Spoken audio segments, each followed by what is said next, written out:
Hello guys, today I'm going to show you how you can easily pair your CMF Bus 1 with your Windows PC.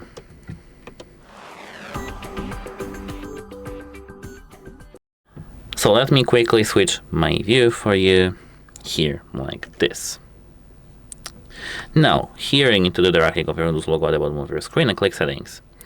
Now, here click Boot of Devices and now Devices. Click that device right here and boot it.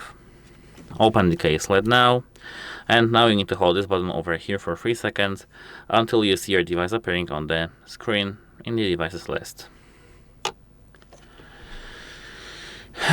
As you can see, it needs some time because this is PC, but now it is. Here click your device and now you're good to go. Goodbye and have a nice day.